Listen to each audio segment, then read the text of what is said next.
Bonjour, bienvenue à Foi Télévision Chrétien. Notre conférencier, le Père Yvan Mathieu, nous présente la troisième tranche de son enseignement « Je demeurerai au milieu d'eux ». Accueillons chaleureusement notre conférencier, le Père Yvan Mathieu. Merci à vous tous et toutes qui nous regardez à partir du confort de votre foyer à la télévision. Déjà la troisième émission, ça va vite, hein? Avant de commencer notre réflexion aujourd'hui sur le thème « Je demeurerai au milieu d'eux », qui est la promesse de Dieu, nous allons peut-être prendre le temps de nous rappeler ce qu'on a vu il y a 2 semaines et ce qu'on a vu la semaine dernière. Alors, il y a 2 semaines, on a vu comment, finalement, le désir que Dieu habite au milieu de nous remonte à loin, hein, parce que c'est le premier qui en parle, c'est Noé. Quand il bénit son fils Sem, il dit qu'il demeure, que Dieu demeure dans les tentes de Sem. Et Sem, c'est l'ancêtre d'Israël. Et on a vu comment, pendant l'Exode, hein, le Seigneur, la condition, finalement, pour que Dieu demeure au milieu de nous, c'est qu'on n'aime que lui. Hein? Je suis le Seigneur ton Dieu qui t'ai fait sortir du pays d'Égypte. Tu n'auras pas d'autre Dieu en face de moi. Mais on a vu aussi que le peuple d'Israël, même pendant sa traversée au désert, était un peuple non seulement à la tête dure, mais la nuque raide. Ça, c'est une tête dure pas mal fort. Hein? Et comment, finalement, hein, il a mis le Seigneur à l'épreuve à plusieurs reprises. Et pourtant, le Seigneur, vous vous rappellerez, et le Seigneur est-il avec nous, oui ou non? Et là, il y a eu le combat contre les Amalécites. Moïse qui s'est levé les mains, et c'est la bannière de Dieu qui a permis justement de montrer la présence du Seigneur au milieu de son peuple et de le rendre victorieux de ses ennemis. Ça, c'était la première semaine. Dans la deuxième semaine, on s'est rappelé que le Seigneur a voulu que Moïse lui construise un sanctuaire qu'on a appelé la tente de la rencontre. Hein? Pas nous, là, mais la parole de Dieu l'appelle la tente de la rencontre ou la tente du rendez-vous. Et il a pris possession de cette demeure en faisant descendre la nuée lumineuse sur cette demeure. Et on a comparé cette tente au tabernacle qu'il y a dans nos églises, parce que le mot tabernaculum veut dire tente, et c'est la présence de Dieu au milieu de nous. Et ce qui est intéressant finalement, comment cette présence de Dieu, elle n'est pas une présence statique, comme si Dieu était assis dans son temple à attendre qu'on vienne l'adorer, mais c'est lui qui nous fait bouger. C'est lui qui, au moment où la nuée se lève, dit au peuple d'Israël, « Allez, c'est le temps d'aller de l'avant. C'est le temps de vous mettre en marche vers la terre où je veux vous faire entrer. » Alors, aujourd'hui, troisième émission, on fait un grand saut, parce que au niveau historique, vous voyez, l'Exode, ça se passe entre 1250 et 1200 avant Jésus-Christ. Ça fait longtemps, hein, pour nous.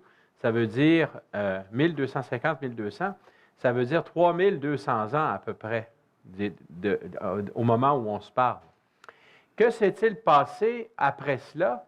Bien, vous savez que Moïse n'a pas pu entrer en terre promise, mais que Dieu l'a fait monter sur le mont Nébo et lui a montré toute la terre qui allait être donnée aux Hébreux. Et ensuite, il est décédé. Puis on nous dit, il n'y a jamais eu un homme comme lui qui ait parlé face à face avec le Seigneur. Alors, et ensuite, on a eu la conquête de la terre par Josué, Dieu qui donne la terre à son peuple, autour de 1200.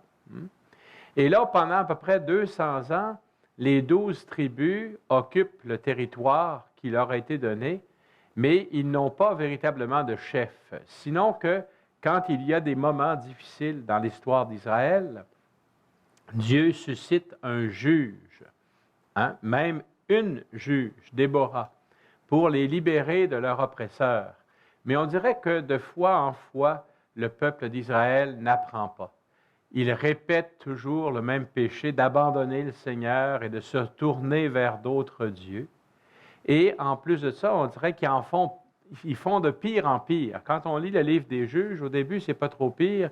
À la fin, c'est une véritable guerre civile entre les tribus d'Israël. C'est pas très beau. Hein? Et quand on fait un lien entre cela et notre propre vie, nous, chrétiens, chrétiennes, on est vraiment engagés à suivre le Christ. Nous sommes femmes et hommes de foi. Mais il nous arrive de nous tourner vers d'autres dieux. Pensez à la consommation.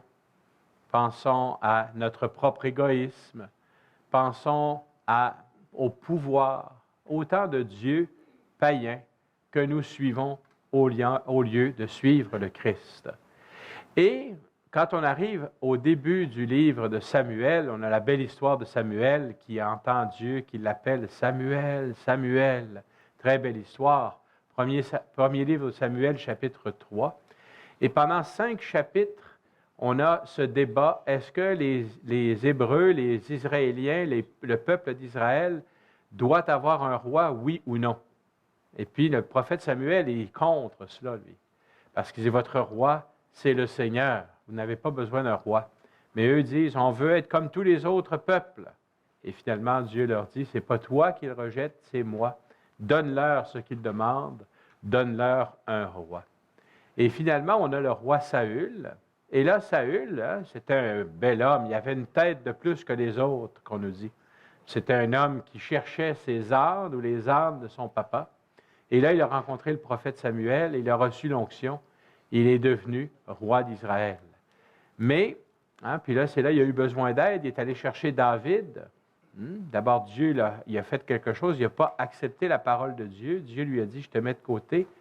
Et par le prophète Samuel, il est allé chercher David qui a battu le géant des Philistins, Goliath. Et là, il y a eu un épisode très sombre où notre roi Saül s'est mis à la poursuite de David pour essayer de le tuer. Et puis, tu t'es mis en marche contre un moucheron, disait David à Saül. Et finalement, Saül a été tué avec son fils par les Philistins dans une grande bataille au mont Gilboa. De sorte qu'on se retrouve au début du chapitre 2 du deuxième livre de Samuel avec David qui est roi. D'abord, il a été roi au sud pour le royaume de Juda. Et ensuite, 7 ans plus tard, il est devenu roi aussi sur le royaume du nord, de sorte qu'il a uni les 2 royaumes et il a fait de Jérusalem sa capitale. C'était une ville des Jébuséens, il les a conquis et il a fait de Jérusalem sa capitale. Et c'est là qu'on se retrouve ce matin, après tous ces événements difficiles. Le roi David, et je vais vous lire simplement le texte biblique, on est au 2e livre de Samuel, au chapitre 7, autour de 980 avant Jésus-Christ. Le roi habitait enfin dans sa maison. Le Seigneur lui avait accordé la tranquillité en le délivrant de tous les ennemis qui l'entouraient. Le roi dit alors au prophète Nathan, « Regarde, j'habite dans une maison de cèdre et l'arche de Dieu habite sous un abri de toile. » L'abri de toile, c'est la tente du rendez-vous et l'arche, c'est là où on avait déposé les tablettes de la loi. Et dans la vision des choses qu'avaient les Juifs, les pieds de Dieu reposaient sur l'arche. C'était le trône de Dieu. Donc, la présence de Dieu. Cette arche était le lieu où Dieu réalisait sa promesse, « Je demeurerai au milieu d'eux ». Et la démarche de David, elle est pleine de bon sens. Il dit, « Écoute, moi, je vis dans une belle maison, j'ai la télévision, j'ai l'Internet, j'ai Netflix. Le Seigneur, lui, il n'y a rien de tout ça. Et puis, j'aimerais ça lui bâtir une maison. » Il ne dit pas ça tout à fait. Il dit, « J'habite une maison de cèdre, l'arche de Dieu, et habite sous un abri de toile. » Et il dit ça à un prophète, le prophète Nathan, dont le nom veut dire cadeau. Et le prophète lui dit, « Tout ce que tu as l'intention de faire, fais-le, car le Seigneur est avec toi. » C'est beau, hein? Beau projet, il faut construire un beau temple, s'organiser pour que la promesse de Dieu d'habiter au milieu de nous, prenne une belle forme, avoir un temple splendide où on va pouvoir vraiment contempler la présence de Dieu. Et le prophète ne peut pas être contre. Sauf qu'il faut faire attention à quelle heure du jour on consulte un prophète. Hein? Lisons la suite. Mais cette nuit-là, la parole du Seigneur fut adressée à Nathan. Et je vous recommande donc de consulter le prophète le matin. Il est plus en forme que le soir. Hein? Alors, et Dieu lui dit ceci pendant la nuit, « Va dire à mon serviteur David, ainsi parle le Seigneur. Est-ce toi qui me bâtiras une maison pour que j'y habite? Depuis le jour où j'ai fait monter d'Égypte les fils d'Israël jusqu'à ce jour, je n'ai jamais habité dans une maison. » C'est ce qu'on a vu dans les 2 premières émissions, vous vous souvenez? Il habitait sous la tente, mais ça permet la mobilité d'être sous la tente. Écoutez ce que dit Dieu. « J'ai été comme un voyageur sous la tente qui était ma demeure. Pendant tout le temps où j'étais comme un voyageur parmi tous les fils d'Israël, ai-je demandé à un seul des juges que j'avais institué pasteur de mon peuple, Israël, pourquoi ne m'avez-vous pas bâti une maison de cèdre? La réponse est non. Dieu n'a pas demandé à personne de lui construire une maison. Il a dit, c'est moi qui vais demeurer au milieu d'eux dans cette tente de la rencontre. Et il ajoute, tu diras donc à mon serviteur David, ainsi parle le Seigneur de l'univers, c'est moi qui t'ai pris au pâturage derrière le troupeau pour que tu sois le chef de mon peuple Israël. J'ai été avec toi partout où tu es allé, Dieu qui se promène avec David. Hein? J'ai abattu devant toi tous tes ennemis, je t'ai fait un nom aussi grand que celui des plus grands de la terre. Je fixerai en ce lieu mon peuple Israël, et je l'y planterai. Il s'y établira, ne tremblera plus, et les méchants ne viendront plus l'humilier, comme ils l'ont fait autrefois, depuis le jour où j'ai institué des juges pour conduire mon peuple Israël. Oui, je t'ai accordé la tranquillité en te délivrant de tous tes ennemis. Le Seigneur t'annonce qu'il te fera lui-même une maison. Hein? Ce n'est pas Israël qui va établir Dieu là où il veut être. C'est Dieu qui va s'établir lui-même et qui va établir son peuple avec lui. Ce n'est pas notre ami David qui va bâtir une maison pour le Seigneur. Le Seigneur, dit-il à David, t'annonce qu'il te fera lui-même une maison. Et on va voir de quelle maison il s'agit en revenant de la pause. À la maison, merci de nous revenir dans quelques minutes.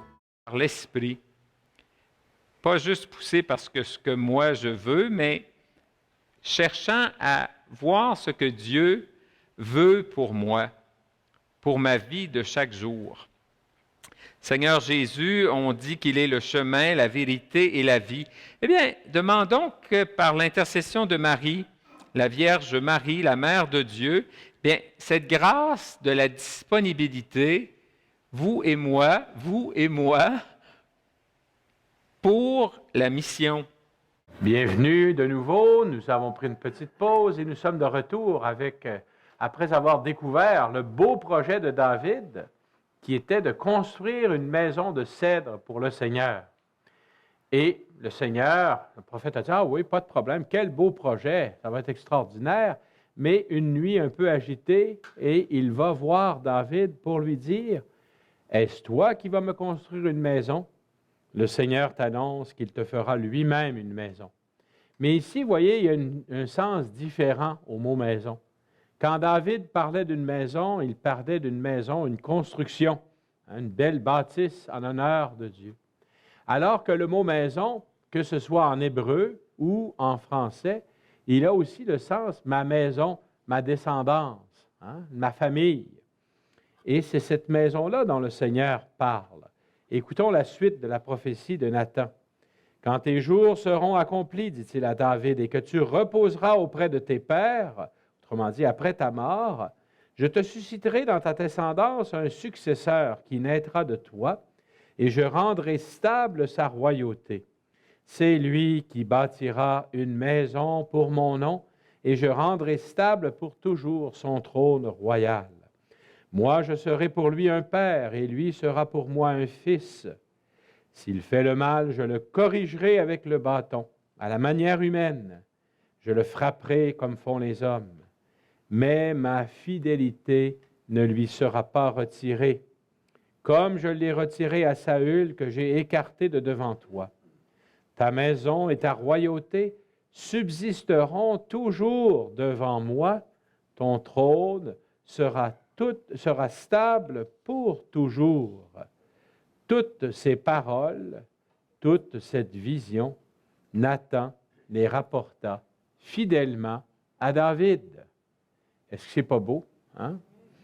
Pensez à vos propres projets. Combien de fois on a le goût dans notre cœur de faire quelque chose pour Dieu et même quelque chose de louable? Mais est-ce bien là ce que Dieu veut que nous fassions? Bien, le meilleur moyen, c'est de reprendre la prière de Jésus. Hein?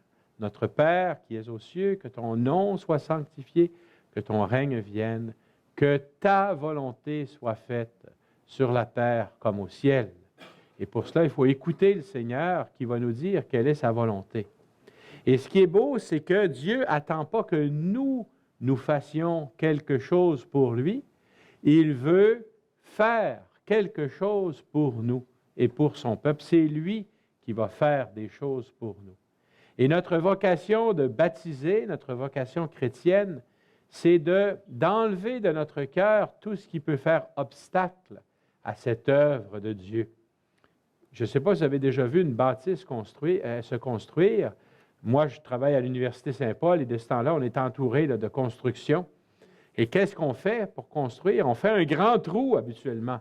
On enlève la terre, puis on pose des grands piquets pour que la bâtisse puisse être bâtie. Eh bien, notre rôle à nous, c'est de déblayer le terrain comme ça, de mettre les grands piquets pour être sûr et certain que le Seigneur, ensuite, va pouvoir construire. La question qui nous reste, c'est comment et quand s'est-elle réalisée cette promesse de Dieu? La tentation humaine qu'on aurait, c'est de dire que cette promesse de Dieu, à propos du descendant de David, elle s'est réalisée en Salomon. Parce que Salomon, il est le fils de David qui va lui succéder.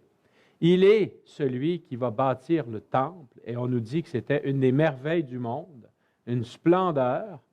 Et effectivement, son règne sera stable. Il n'y aura pas de guerre entre Israël et ses voisins pendant son règne. Mais quand on regarde un peu plus loin, le temple de Jérusalem, le temple de Salomon, il a été détruit complètement par les Babyloniens en 587, ce qui veut dire qu'il aura duré à peu près 300 ans, peut-être 400. Mais il n'en reste plus rien aujourd'hui. Et quand on connaît Salomon, qui avait un petit penchant pour les madames, je pense qu'il avait 300 concubines, puis qui a commencé à adorer aussi d'autres dieux, je ne suis pas sûr qu'il a été fidèle à l'alliance. Et peut-être que d'une certaine manière, il a commencé à permettre à Dieu d'accomplir sa promesse. Mais pour nous, chrétiennes, chrétiens, celui qui est le descendant de David qui réalise cette promesse, ce n'est pas Salomon, c'est Jésus. Et en Jésus, Dieu vient réaliser sa promesse d'une manière qu'on n'aurait jamais pu découvrir. Et il bâtit un temple. C'est vraiment, il est d'abord ce fils de David qui véritablement bâtira ou bâtit une maison pour le nom de Dieu. Et là, vous pourriez dire, très matériellement, « Ah, mais ça tombe bien, Jésus était fils de charpentier. Il était capable de bâtir une maison de cèdre. » Mais ce n'est pas dans ce sens-là que Jésus bâtit la maison de Dieu pour glorifier le nom. La maison que Jésus construit, c'est son propre corps. Rappelez-vous ce qui se passe dans l'Évangile de Matthieu, dans l'Évangile de Luc, dans l'Évangile de Marc, juste au moment où Jésus entre à Jérusalem. Il purifie le temple de Jérusalem. Et dans l'Évangile de Jean, cet épisode-là arrive au tout début de l'Évangile. Chapitre 1, si ma mémoire est bonne. Et Jésus dit, après avoir purifié le temple, il dit aux Juifs qui lui demandent un signe, « Détruisez ce temple, et moi, en 3 jours, je le relèverai. » Et là, comme nous, on a pensé avec Salomon, puis avec Jésus charpentier, les Juifs ont compris au sens littéral. Ben non, ça ne se peut pas. Ça a pris 46 ans à construire ce temple-là, puis toi, tu le relèveras en 3 jours. Ben voyons. Et là, Saint Jean nous fait une petite parenthèse, mais lui parlait du temple de son corps. Et quand on continue de lire dans le Nouveau Testament les lettres de Paul, on découvre que l'Église que nous formons, elle est le corps du Christ. Et donc, nous sommes le temple que le Christ construit pour honorer Dieu. Ceux et celles qui permettent à Dieu d'honorer sa promesse à David, c'est moi qui te bâtirai une maison, ce sont des hommes et des femmes qui croient au Christ. C'est vous à la maison qui prenez le temps de regarder Foi et Télévision chrétienne. C'est nous qui sommes ici réunis. Est-ce que ce n'est pas beau? Est-ce que vous le saviez que la manière dont Dieu veut demeurer au milieu du monde, c'est nous qui formons son Église. Et Saint Pierre, dans sa lettre, va avoir une belle expression. Vous êtes les pierres vivantes que Dieu intègre à la construction qui a pour fondement les apôtres. Et la pierre d'angle, c'est le Christ. Dans la première lettre de Pierre. C'est très beau, quand je pense à ça, j'ai le goût de dire comme David, qui suis-je donc pour être une pierre vivante dans la temple que Dieu est en train de construire par le Christ. Et je pense que pour conclure notre émission, il n'y a rien de plus beau aujourd'hui que d'écouter la belle prière que David fait après que Nathan lui a annoncé que ce n'est pas lui qui va construire une maison pour Dieu, mais c'est Dieu qui va lui construire une maison. Ce n'est pas nous qui allons construire le royaume de Dieu, c'est Dieu qui, en se servant de nous, va nous construire pour devenir le temple de Dieu. Le roi David vint s'asseoir en présence du Seigneur. C'est beau ce verset-là, hein? 2 Samuel 7, 18. Le roi David vint s'asseoir en présence du Seigneur. Et quand on veut savoir quoi faire avec notre vie, est-ce qu'on ne peut pas faire nous aussi la même chose? Nous asseoir en présence du Seigneur. Et on a, nous, notre tente. Dans toutes nos églises, on a la tente de la présence, la tente de la rencontre. On peut aussi s'asseoir comme David devant le Seigneur. On peut même se mettre à genoux. L'important, c'est d'être devant le Seigneur. Et voici ce que David dit. « Qui suis-je donc, Seigneur, et qu'est-ce que ma maison pour que tu m'aies conduit jusqu'ici? Mais cela ne te paraît pas encore suffisant, Seigneur. Tu adresses une parole à la maison de ton serviteur pour un avenir lointain. Est-ce là, Seigneur, Dieu, la destinée de l'homme? » La réponse est oui, c'est la destinée de l'être humain. Qu'est-ce que David pourra encore ajouter par ces paroles? Toi, Seigneur, tu connais ton serviteur. À cause de ta parole et selon ton cœur, tu as accompli toute cette grande action pour instruire de ton serviteur. Que c'est beau! À cause de ta parole et selon ton cœur. La parole de Dieu, elle est éternelle. Et ce que désire le cœur de Dieu est toujours valide, même quand nous ne voyons pas sa présence. Ainsi, dit David, tu es grand, Seigneur Dieu. Oui, tu es sans égal, et il n'y a pas de Dieu en dehors de toi, d'après tout ce que nous avons entendu de nos oreilles. Ne cherchons pas ailleurs qu'en Dieu notre bonheur. Laissons-nous guider par le Christ, parole vivante. Et David continue, « Est-il sur la terre une seule nation comme ton peuple, comme Israël? Ce peuple, Dieu est allé le libérer pour qu'il devienne son peuple, pour lui faire un nom. Il a accompli pour vous cette grande action. Tu as fait pour ton pays des choses redoutables. Et cette histoire de l'Exode que nous avons repris dans les 2 premières émissions, Dieu la répète pour chacun de nous à partir du moment de notre baptême. Pour toi, dit David à Dieu, tu as établi à jamais ton peuple Israël, et toi, Seigneur, tu es devenu son Dieu. Maintenant donc, Seigneur Dieu, la parole que tu as dite au sujet de ton serviteur et de sa maison, tiens-la pour toujours. Est-ce qu'on ne peut pas faire cette prière, nous aussi? Tiens ta promesse pour toujours, Seigneur. Continue de bâtir la maison de David, la maison de l'Église. Que ton nom soit exalté pour toujours. Que l'on dise, le Seigneur de l'univers est le Dieu d'Israël. Il n'est pas seulement le Dieu d'Israël, il est le Seigneur de l'univers. Il est notre Seigneur.